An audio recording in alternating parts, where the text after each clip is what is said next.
Hyvää aamupäivää alueellisista uutisista. Kotipaikkakunnan asioita.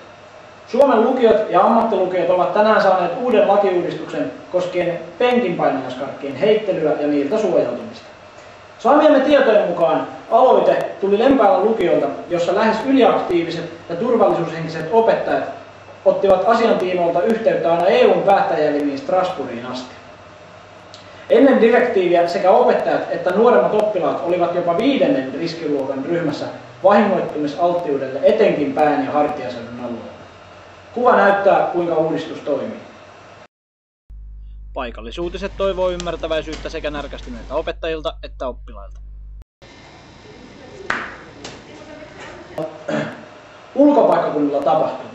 Urjalan Kiimankulmassa on viimeisien tietojen mukaan sattunut kaasuvuodosta aiheutunut räjähdys.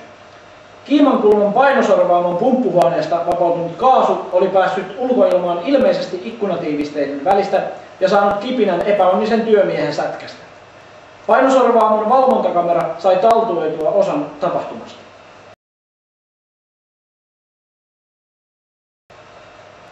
Karvan verran reitiltään poikennut Vesilahden koulupussi meni saamiemme tietojen mukaan korjauskelvottomaksi.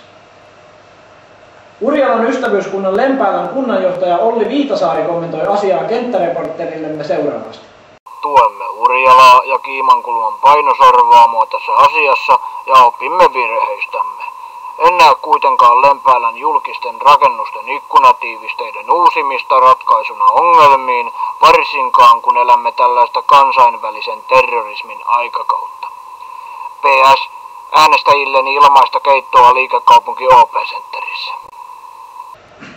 Niin, vahinko ei tule kellokaupassa. Ja seuraavaksi vuorossa kevyempiä uutisia.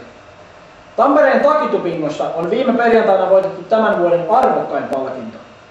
Virkistysloma helmikuiseen Lempäälän kanavaan ja ilmainen yöpyminen hotelli Kanavassa. Voittajaksi on löytynyt Yrjö Kompura Lempäälästä, ja hän tuntee varmasti itsensä Tampereen talousalueen onnellisimmaksi mieheksi juuri tällä hetkellä. Kuullaan, mitä Yrjö on itse voitostaan mieltä. Työkaverit mut tähän yllytti. Ja seuraavaksi sää- ja urheiluruutu. Hyvää aamupäivää säästä. Varren tuntumassa, Hollossa ja Tuulialassa on odotettavissa pilvistä tai puolipilvistä huomiseksi.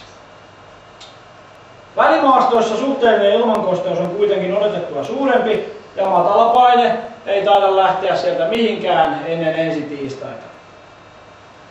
Kärjen tuntumassa on odotettavissa korkeapaineen kausi, joka ei tiettävästi ole purkautumassa ainakaan lähiaikoina. Kärjestä lounaaseen ja luoteeseen on odotettavissa aina ensi toukokuulle asti räntäsateita. Vesilahdessa on yhtä kylmä kuin aina ennenkin. Tämä kaikki säästä tällä kertaa. Hyvää päivänjatkoa.